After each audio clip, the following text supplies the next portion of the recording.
Nous nous intéressons ce soir au théâtre, cet art de la représentation. Est-il en voie de disparition en Côte d'Ivoire? S'il a connu ses heures de gloire dans les années 80, il peine à se faire une place aujourd'hui. Pourquoi et comment redonner vie au théâtre ivoirien? Élément de réponse dans ce reportage de Brice Niawa, Chèque Bleu et Mathurin Badé.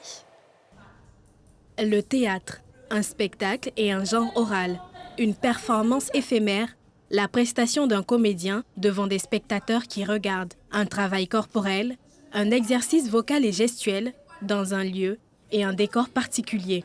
Tu t'es brûlé les ailes et tu as perdu tes plumes. Moi j'ai volé, tu as nagé dans le soleil. J'ai nagé dans le soleil, j'ai trouvé sa lumière. Pendant longtemps, la Côte d'Ivoire a été un pays de théâtre. À l'aube des années 1980, le Kotéba de Souleymane Coly, le Didiga de Bernard Zadizaourou, le théâtre rituel de Marie-Josée Ourantier et de Werewere King sont entre autres les troupes théâtrales qui bougeaient les planches pour le bonheur du public.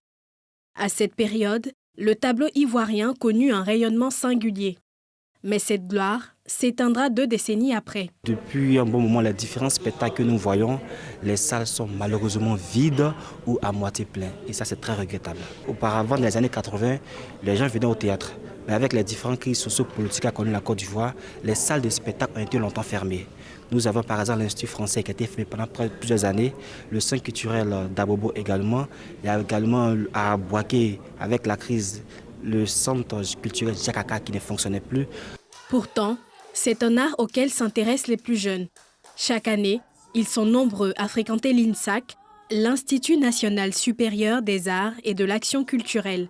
Parmi eux, cette jeune fille.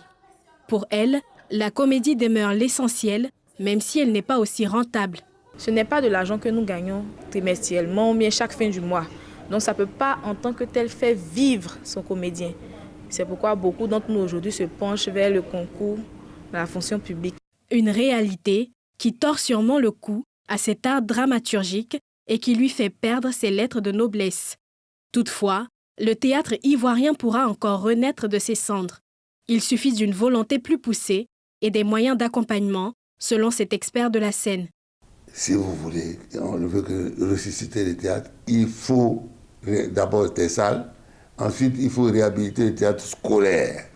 Le théâtre scolaire apprendait beaucoup de choses plus sages aux enfants qu'à faire ce qu'ils font actuellement. Et comme les répétitions ne sont pas en réalité payantes, et que c'est quelqu'un qui ne peut pas faire autre chose pendant qu'il est au théâtre, il faut quelque chose pour faire bouillir sa marmite à la maison. Oui. Donc, vous ne pouvez pas donner moins de 5 000 francs à quelqu'un par jour, à condition que son cachet, quand il va jouer à la fin, couvre un peu tout ce temps qu'il a fait.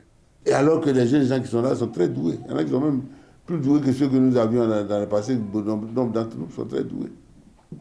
Mais il faut qu'on les organise. Il faut qu'on leur donne la possibilité de s'exprimer. D'après cet autre comédien, les nouvelles sont déjà bonnes pour le monde théâtral et son public.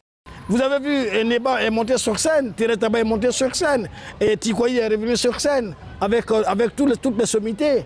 Vous allez voir bientôt le championnat ivoirien de théâtre national qui va avoir lieu. Ça, c'est nous qui chapeautons. Nous allons prendre 10 villes et offrir à chaque ville 10 spectacles. Ça fait un ensemble de 100 spectacles par an. Pour l'écrivain et dramaturge ivoirien Kofi Kanhuilé, ceux qui s'occupent du théâtre en Côte d'Ivoire doivent redoubler d'efforts. Et ce n'est pas faute d'artistes, mais les artistes seuls ne suffisent pas.